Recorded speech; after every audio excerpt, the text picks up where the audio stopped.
Salam alaikum rahmatullah barakatuh, mes chers frères et sœurs en humanité. Bismillahirrahmanirrahim, alhamdulillah rabbil alamin.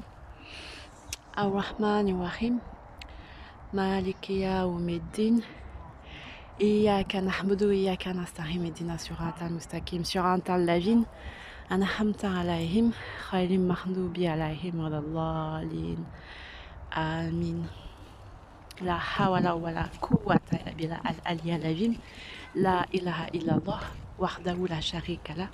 Lahul mulku wa lahul hamdu wa ala kulli shay'in qadir. Est-ce que tout se passe bien? Est-ce que vous allez bien? Le ramadan se passe bien pour vous? Inch'Allah, alhamdulillah. Voilà. Ça fait pas mal de temps que je n'ai pas fait de vidéo coaching, mais je pense très fort à vous, hein, bien sûr. Et en même temps, je me forme, comme je vous l'ai dit, de part et d'autre. Et ça me fait énormément de bien. Et j'espère que vous aussi, de par vos lectures coraniques et vos programmes spéciaux Ramadan, vous vous formez à votre rythme et à l'aise. Je voulais donc parler de plusieurs choses, mais je n'ai pas les idées claires et posées. Je veux juste regarder le paysage, me dire que voilà, nous sommes sur cette terre bénie par Allah, avec une nature extraordinaire, jolie, belle, magnifique, subhanallah. Et puis nous avons cette proximité, cette intimité avec Allah subhanahu wa ta'ala. Donc c'est très important de mettre en valeur cette relation intime qu'on a avec notre Seigneur. Chose qu'on a un peu perdue peut-être auparavant. Mais ça se renforce davantage pour ceux qui souhaitent, en tout cas grâce notamment aux crises sanitaires, Covid, etc. Ça nous permet de nous recentrer, de faire nos priorités, de prioriser ce qu'il y a à prioriser, c'est-à-dire notre relation avec notre Seigneur Allah. Donc je veux juste vous raconter une petite histoire, comme je fais du développement en formation personnelle. Eh bien, la gestion du temps. En fait, c'est un problème que j'ai toujours, mais que j'essaie de soigner. Et si je peux vous en faire profiter de cette formation, donc pourquoi pas, Inch'Allah. Il y avait donc un professeur qui devait faire son exposé sur la gestion du temps. Où ça? Tu t'es fait mal où? Ah, là. C'est bon là? C'est bon? Voilà. Et donc il avait 15 minutes uniquement pour faire cette formation. Et il a dit, oh, c'est amplement suffisant. Alors il est venu à la conférence, courir, mais c'est tout, hein. Juste là, de courir, voilà, je te regarde. Non, parce qu'il y a l'eau et je suis là, non, je peux pas. Juste là, non. Et donc, du coup, excusez-moi, il disait, voilà, j'ai un gros seau et je vais remplir donc ce seau de grosses pierres. Donc il met les grosses pierres. Ensuite, il dit, là il a tout rempli le seau de grosses pierres. Et donc les étudiants le calculaient pas parce que normalement quand tu fais un conférencier, il prend son feutre, son tableau et puis il écrit ce qu'il a à écrire, il dit voilà, mais lui il parlait pas, il est juste avec son gros seau, il mettait des grosses pierres dans son gros seau, les gens ils calculaient pas. Et d'un coup il dit est-ce que il interpelle donc les étudiants, il dit est-ce que le seau il est rempli? Les étudiants ils regardent, il fait bah oui il est rempli de grosses pierres quoi. Et là il prend un autre seau rempli de petites pierres et il remplit le seau rempli de grosses pierres avec des petites pierres qui se faufilent entre les grosses pierres. Alors là il repose la question, il dit est-ce que le gros seau il est assez rempli? Et là les étudiants disent bah ouais, on peut plus rien mettre là. Et là il reprend un autre seau qui est rempli de sable. pour remplir le gros seau rempli de grosses pierres et de pierres moyennes, fines. Et, euh, et donc il arrive toujours à remplir son gros seau. Et de sable, de grosses pierres et de pierres moyennes, etc. Et après il remplit encore avec de l'eau. Et là il dit qu'est-ce que vous en concluez de cette expérience? Il demande aux étudiants. Et les étudiants ils disent bah le seau est assez rempli. Mais bon voilà, ils n'ont pas compris en fait que la subtilité, c'est que si on avait commencé par remplir le seau d'eau, après on met du sable et après on met des petites pierres fines, on n'aurait pas pu remplir le seau de cette manière. On n'aurait pas pu mettre des grosses pierres. Vous voyez?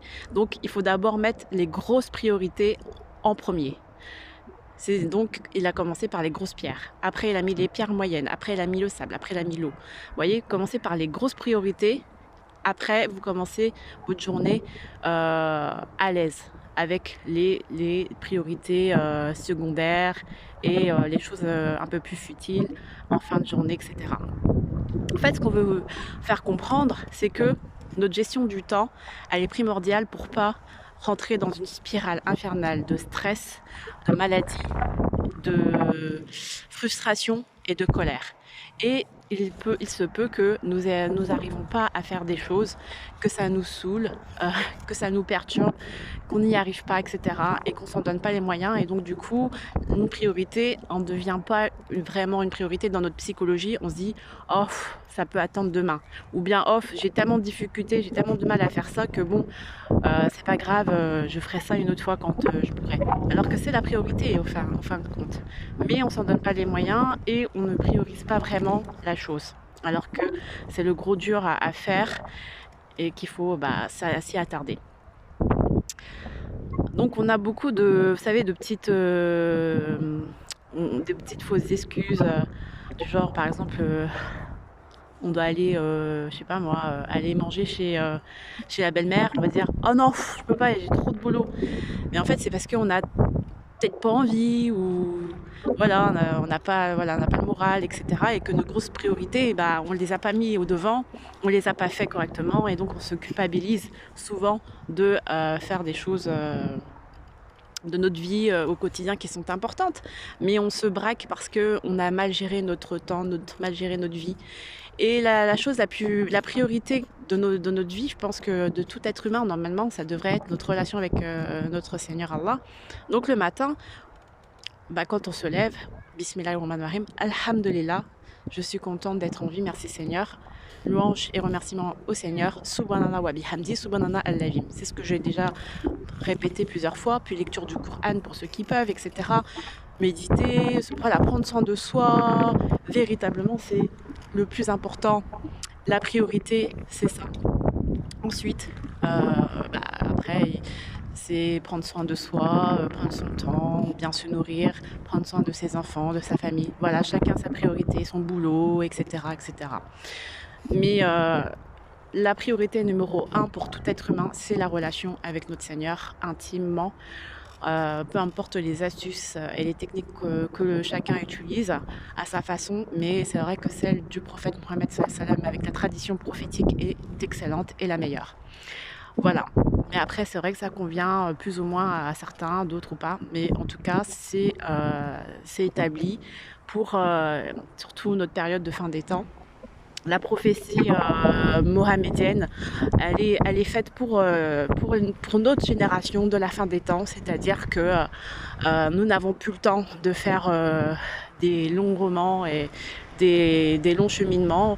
Si nous pouvons nous appuyer de la rapidité et de l'efficacité des enseignements de la prophétie mohamédienne, eh bien, faisons-le de bon cœur et vraiment avec assurance et sincérité et amour pour notre Seigneur Allah.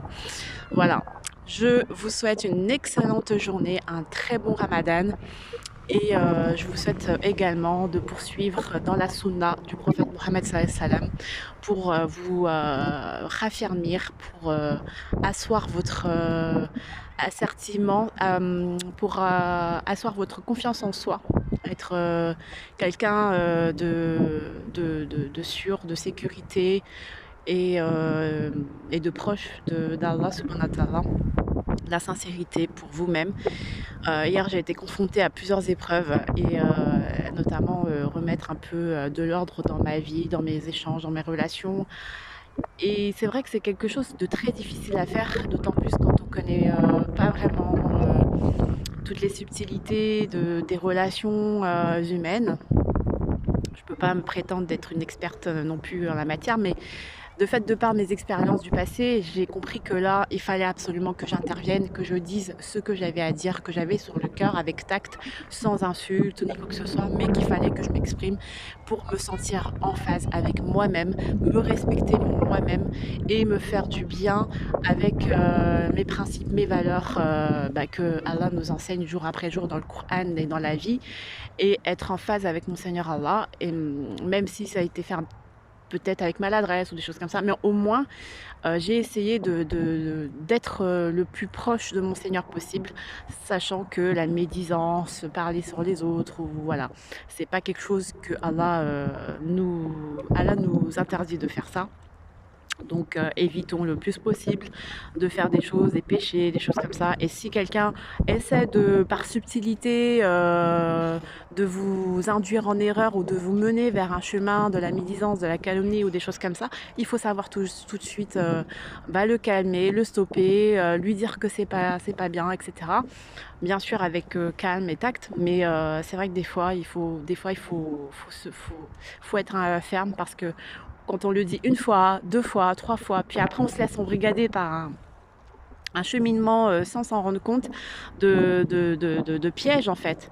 Et c'est à nous-mêmes de se reprendre, de reprendre notre maîtrise de soi, et de faire confiance à notre boussole intérieure, notre guide, notre système mahdique interne, pour se dire non, là il faut que je m'impose, que je dise ce que j'ai à dire, mes valeurs, sans brutaliser, parce que de toute manière c'est juste pour nous dire un message tout simplement que non, nous souhaitons pas rentrer dans ce système, dans cette façon voilà, de communiquer, de voir les choses. Et après, c'est à l'autre de comprendre que il y a des limites à ne pas franchir avec vous. Et c'est là que vous sentez qu'il y a une harmonisation dans les échanges, une reprise de soi. Donc il n'y a pas cette forme de domination sur vous, et que vous vous sentez libre de votre cheminement. Voilà, si ça ne plaît pas, chacun prendra son chemin. Mais si la personne elle comprend, elle saura, vous serez voilà, sur un même terrain d'entente. Mais il ne faut pas avoir peur voilà, de rechercher la puissance et la force en Allah pour avancer avec lui et non pas contre lui, parce que essayer de faire plaisir et de plaire à l'autre dans le péché, c'est se mettre en porte-à-faux avec notre Seigneur Allah, et c'est détruire notre relation intime avec notre Seigneur. Et ça, pour rien au monde, il faut accepter, il faut vouloir faire ça. Et non, il faut vraiment s'attarder, mettre des priorités, voilà, dans sa vie. Ça vaut tout l'or du monde, voilà. La sécurité et la bienveillance auprès de notre Seigneur, ça vaut tout l'or du monde.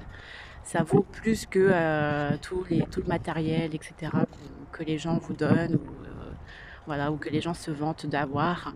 Et même si vous n'avez rien, c'est pas grave, mais au moins vous avez cette paix en vous et cette sécurité avec votre Seigneur Allah. Inch'Allah, amin, je vous le souhaite, je nous le souhaite.